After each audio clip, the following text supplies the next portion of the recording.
नमस्कार मंडळी, मी वैशाली पवार तुम्हा सर्वांचं आपल्या माऊलीज किचनमध्ये मनापासून स्वागत करते। तर आजपासून आपण दिवाळी फराळाला सुरुवात केली आहे आणि त्यातलाच आपला पहिला गोडाचा पदार्थ आहे अर्थात शंकरपाळी। शंकरपाळी कशी मस्त खुसखुशीत बिस्किटासारखी असावी। बऱ्याचदा आपण शंकरपाळ्या केल्या की त्या बिघडतात किंवा खुसखुशीत होत नाही किंवा तेलामध्ये त्या सोडल्या की विरघळल्या जातात। तर आजच्या या व्हिडिओमध्ये तुम्हाला सर्व प्रश्नांची उत्तरं मिळतील। प्रमाण अगदी अचूक घेतलं आहे, त्यामुळे तुमच्या शंकरपाळ्या अजिबात बिघडणार नाही, तेलामध्ये सुद्धा विरघळणार नाही। त्यासाठी व्हिडिओ शेवटपर्यंत नक्की पहा। सुरुवात करूया आपल्या रेसिपीला।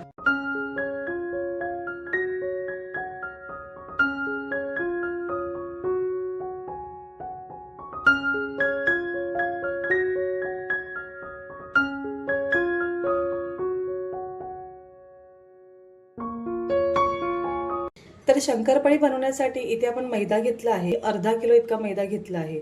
आता जेव्हा आपण मैदा घेतो ना तेव्हा तो मोजून यासाठी आपल्याला घ्यावा लागतो, कारण आपल्याला पुढचं साहित्य त्या प्रमाणात घ्यावं लागतं, जसं की साखर, दूध किंवा तूप। तर इथे मी हे मेजरिंग कप घेतला आहे आणि यामध्ये हलक्या हाताने दाबून, तुम्ही बघू शकता की हलक्या हाताने मी असं दाबून दाबून भरलं आहे आणि हा 1 कप आता झाला आहे। तर आपण आता मैदा चाळून घेऊ, कारण यामध्ये बारीक गुठळ्या असतात, त्यामुळे मैदा कधी पण चाळून घ्यायचा। फक्त तुम्ही जी कोणती वाटी घेणार किंवा कप घेणार ना तो एकच ठेवा, म्हणजे तुम्हाला पुढचं साहित्य त्याच कपने घेता येईल। तर 1 कप मैदा मी इथे चाळून घेतला आहे। आता पुन्हा आपण दुसरा कप मैदा भरून घेऊ। तर फक्त बघायचं की आपले किती कप मैदा यामध्ये भरले जातात किंवा किती होतात। ते बघा, असं हलक्या हाताने ना दाबून दाबून आपल्याला हा मैदा घ्यायचा आहे। तर हे बघा, तुम्ही इथे पाहू शकता की मी हलक्या हाताने इथे अगदी दाबून भरला आहे आणि हा आपला दुसरा कप मैदा आता तयार आहे। दुसरा कप मैदा सुद्धा आपण चाळणीमध्ये घेऊ आणि तो सुद्धा आपल्याला चाळून घ्यायचा आहे। तर आता हा पहा, आपला हा तिसरा कप मैदा भरला आहे। तर अशा प्रकारे माझ्याकडे जो मेजरिंग कप आहे, या कपने इथे अर्धा किलोचे 3 कप माझा मैदा भरला गेला आहे। तुम्ही कोणती वाटी घेतली तर तुमचे 4 होतील किंवा 3 होतील, जे काही होतील, पण फक्त माप एकच ठेवायचं। तर माझे अर्धा किलोमध्ये बरोबर 3 कप इतका हा मैदा मी घेतला आहे। तर इथे सर्व मैदा पाहू शकतात की चाळून झाला आहे। तर आता आपण या मैद्यामध्ये बघा, इथे मी अर्धा चमचा इतकी ही वेलची पूड घेतली आहे आणि अगदी अर्धा चमच्याला थोडं कमी, म्हणजे हा साधारण पाव चमचा इतका मी मीठ घेतलं आहे। मीठ तर आवर्जून घाला, कारण गोडाचा पदार्थ आहे, थोडंसं मीठ त्यामध्ये घातलं की त्याची चव आणखीन वाढते। आता आपण जेव्हा यामध्ये वेलची पूड आणि मीठ घालतो ना, त्यानंतर हे सर्व असं छान एकजीव करून घ्यायचं। तर इथे पिठामध्ये आपली वेलची पूड आणि मीठ एकत्र करून झालं आहे। आता ज्या कपने मी मैदा घेतला होता ना, त्याच कपने दूध किंवा साखर किती घ्यायची ना हे पाहून घेऊया आपण। तर आपण मगाशी ज्या मेजरिंग कपने मैदा घेतला होता ना, आता मी तोच कप घेतला आहे आणि त्या कपने इथे मी थोडी हलक्या हाताने दाबून भरून पिठी साखर घेतली आहे। पिठी साखर घेताना कधीही चाळून घ्या, कारण त्यामध्ये थोडे जाड खडे वगैरे असू शकतात। तर हलक्या हाताने भरून इथे मी पाऊण कप इतकी पिठी साखर घेतली आहे। ती आता आपण या पातेल्यामध्ये काढून घेऊ। आता पुन्हा याच कपने आपल्याला दूध घ्यायचं आहे। तर पुन्हा मी इथे याच कपने पाऊण कप इतकं दूध घेणार आहे। हे बघा, जर तुमच्याकडे गरम दूध असेल ना तर लगेच तुम्ही त्यामध्ये साखर टाकून विरघळून घेऊ शकतात, पण हे गरम दूध नाही आहे, तर त्यामुळे मला थोडंसं गरम करावं लागेल। तर इथे मी हे पाऊण कप इतकं दूध घेतलं आहे। माप नेहमी एकच ठेवा, म्हणजे तुम्हाला सर्व साहित्य व्यवस्थित मापून घेता येईल। आता आपल्याला तूप घ्यायचं। तूप घेताना ना कधीही थोडंसं तूप ना असं म्हणजे विरघळून घ्या। जर घट्ट तूप असेल आणि त्याचं प्रमाण जर चुकलं तर मग तुमच्या शंकरपाळ्या एकतर बिघडू शकतात किंवा जास्त तूप झालं तर त्या तेलामध्ये सुद्धा विरघळल्या जातात किंवा खराब होतील मग। त्यामुळे कधीही तूप असं तुम्ही पातळ करून घ्या। आता आपल्याला याच कपने अर्धा कप इतकं आपल्याला तूप घ्यायचं आहे। तर हे बघा, अर्धा कप इतकं अगदी मेल्ट केले मी हे तूप। हे तूप आता यामध्ये घालून घेऊ। तर तुम्ही पाहू शकता की एकच मेजरिंग कप मी वापरला आहे आणि एकाच मेजरिंग कपने मी सर्व साहित्य मोजून घेतले आहे। फक्त तूप घेताना लक्षात ठेवा, पातळ करून घ्या, घट्ट तूप घेऊ नका। आता ह्याला आपण थोडंसं एकजीव करून घेऊ आणि फक्त आपण आता हे पातेलं ना गॅसवर ठेवून थोडंसं गरम करून घेऊ, म्हणजे यातली जी पिठी साखर आहे पटकन विरघळली जाईल। तर इथे मी गॅस आता चालू करते। तर आता आपल्याला हे दूध फक्त गरम करून घ्यायचं आहे, जेणेकरून यामध्ये जी साखर घातली आहे ना ती पटकन विरघळली जाईल। त्यापेक्षा जास्त आपल्याला हे उकळवून वगैरे अजिबात घ्यायचं नाही। फक्त हे दूध गरम झालं की यामध्ये साखर पटकन विरघळली जाईल. काही जण तूप गरम करून त्याचं अगदी कडकडीत मोहन आहे ना मैद्यामध्ये घालतात, पण तसं केल्यानं आपल्या शंकरपाळ्या या थोड्याशा अशा कडक होतात. जर तुम्हाला अगदी अशा खुसखुशीत खायच्या असेल ना बिस्किटासारख्या, मग अशा वेळेस तुम्ही ही पद्धत नक्की वापरा आणि मग पहा की तुमच्यासुद्धा शंकरपाळ्या छान अशा बिस्किटासारख्या तयार होतील. दूधसुद्धा आपलं यामधलं गरम झालं आहे. आता इथे मी गॅस बंद करून घेते. तर इथे आपलं हे जे मिश्रण आहे ना, हे पूर्णपणे आपल्याला थंड करून घ्यायचं आहे आणि त्यानंतरच आपण पीठ मळणार आहोत. मिश्रण गरम असताना कधीही तुम्ही पीठ मळू नका. व्यवस्थित हे गार झालं की त्यानंतर मग पीठ मळून घ्यायचं. तर यामध्ये जी साखर घातली होती ती पण छान अशी एकदम विरघळली आहे. आता हे मिश्रण आपण पूर्णपणे थंड करून घेऊ.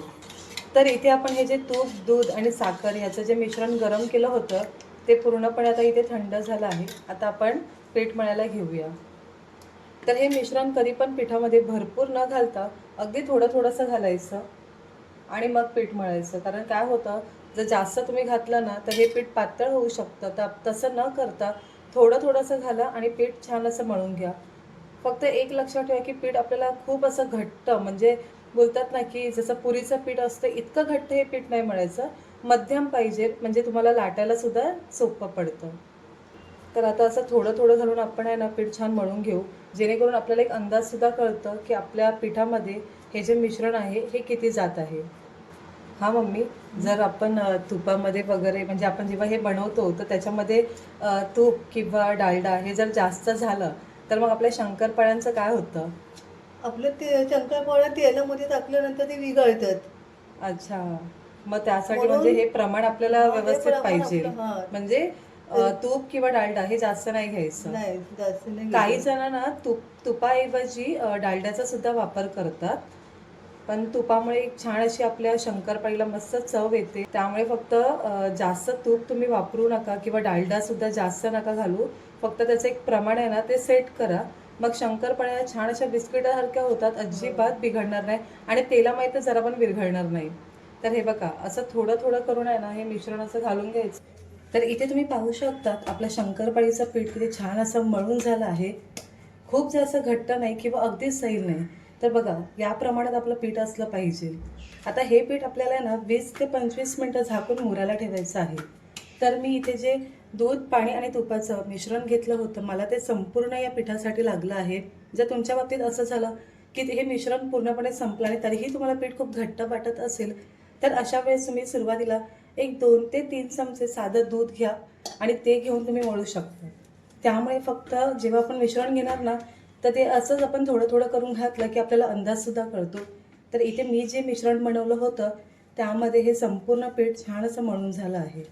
आता हे पातेलं झाकून आपण हे पीठ आहे ना एक 20 ते 25 मिनटं छान असं मुरायला ठेवून देऊ. तर इथे 20 मिनटं झाली आहेत आणि आपलं पीठ पहा छान असं एक मुरलं गेलं आहे. तर इथे तुम्ही पीठ पाहू शकतात की खूप जास्त घट्ट नाही किंवा खूप सैल नाही. तर असं जर पीठ असेल ना तर लाटायला अगदी सोपं जातं. आता या पिठाचे आपण 4 समान भाग करून घेऊ, म्हणजे आपल्याला लाटायला अगदी सोपं जाईल.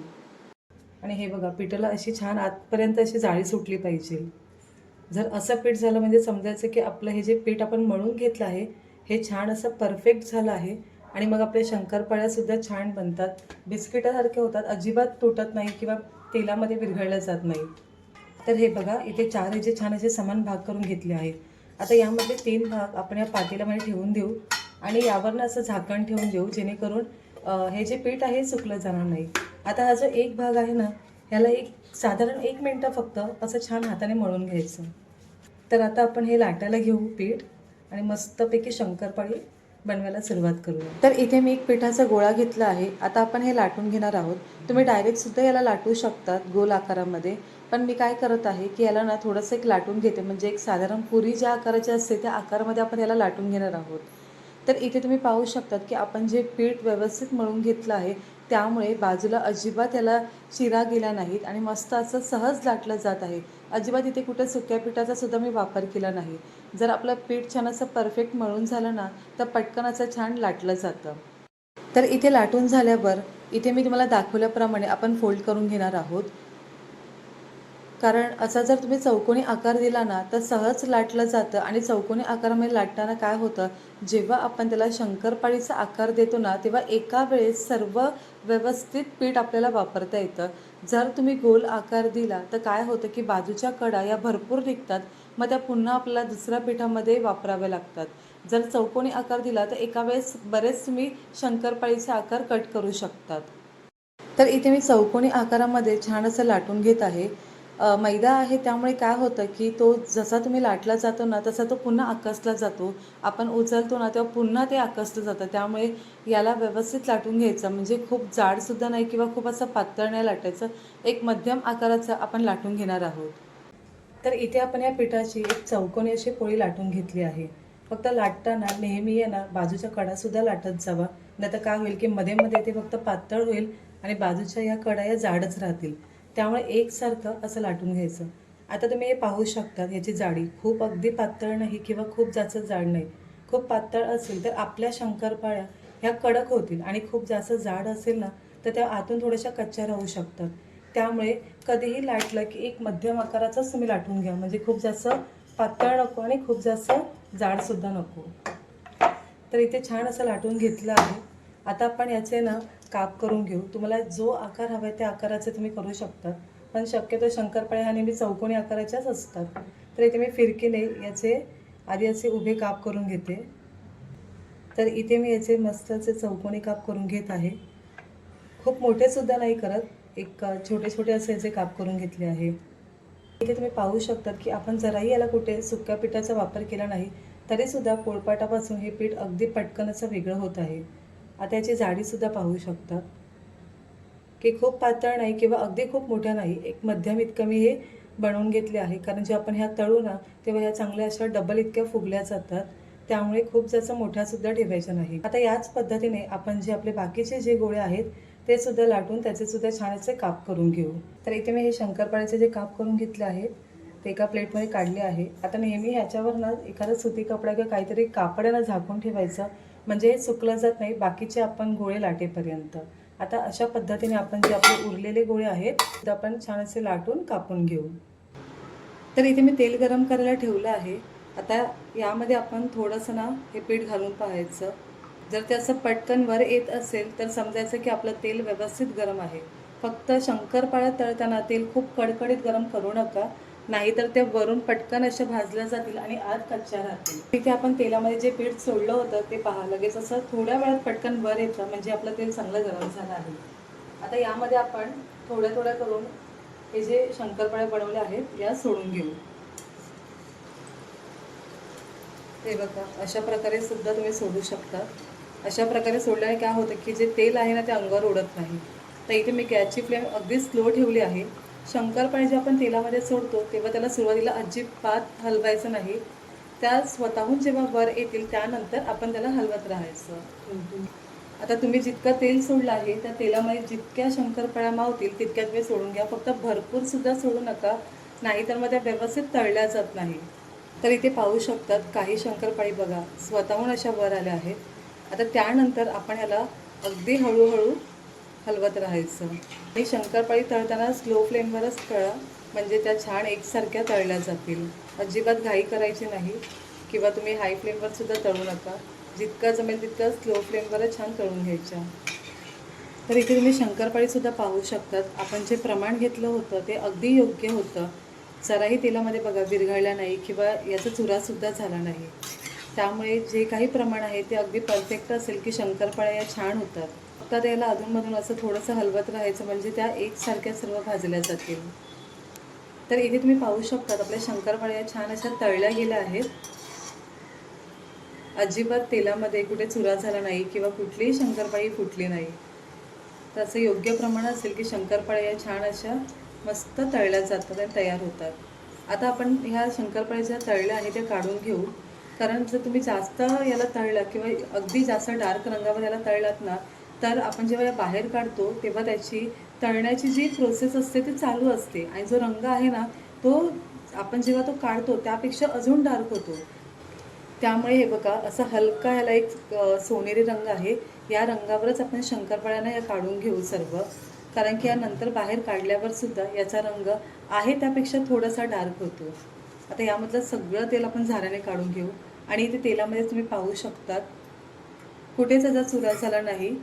त्यामुळे आपण जे घेतलेलं प्रमाण आहे ते मस्त असं एकदम परफेक्ट आहे. तर इथे मी टिश्यू पेपरमध्ये सर्व शंकरपाळ्या काढून घेत आहे. या रंगावरच तळायचं कारण याचा रंग नंतर अजून डार्क होतो. तर इथे आता आपण दुसरी बॅच तळताना झाऱ्यामध्ये असे ह्या शंकरपाळ्या घ्यायच्या आणि मग हळूच तेलामध्ये सोडायच्या, जेणेकरून आहे ना हे तेलसुद्धा आपल्या अंगावर उडलं जात नाही. आता सुरुवातीला याला अजिबात हलवायचं नाही, त्याला थोडंसं सेट होऊन द्यायचं तेलामध्ये आणि नंतर मग एखाद मिनटानंतर ते आपण हलवून घेऊ. जर तुम्हाला असं वाटलं की तेलाचं टेम्परेचर हे अगदी कमी झालं आहे, अशा वेळेस मग तुम्ही आपली जी फ्लेम आहे ही मिडियम करू शकता, पण हाय फ्लेम ठेवू नका. लो टू मिडियमवर फक्त तुम्ही हे छान तळून घ्या. तर साधारण 1 मिनटं तरी आता आपण ह्याला अजिबात हलवणार नाही. तर इथे आपण जी दुसरी बॅच घातली होती शंकरपाळीची ती सुद्धा मस्त बघा अशी छान तळून झाली आहे. इथे आपण यामधलं सर्व तेल असं काढून घेऊ झाऱ्यामधून आणि शंकरपाळी आपण बाहेर काढून घेऊ. जास्त वेळ तेलात ठेवली तर त्याचा रंग जास्त डार्क होऊ शकतो. तर इथे मस्त अशा टम्म फुगलेल्या आपल्या बिस्किटासारख्या खुसखुशीत शंकरपाळ्या तयार झाल्या आहेत. तर आजची तुम्हाला शंकरपाळ्याची रेसिपी कशी वाटली हे मला नक्की कळवा आणि तुम्हीसुद्धा करून पहा. पुन्हा भेटूया आपण अशा छानशा आणि नवीन रेसिपीसोबत. तोपर्यंत स्वादिष्ट खा आणि आस्वाद मिळवा. माऊलीज किचनला लाईक, शेअर आणि सबस्क्राईब करा. बाजूच्या बेल आयकॉनला सुद्धा क्लिक करा, जेणेकरून माझ्या व्हिडिओचे नोटिफिकेशन तुम्हाला सर्वात अगोदर भेटतील. धन्यवाद.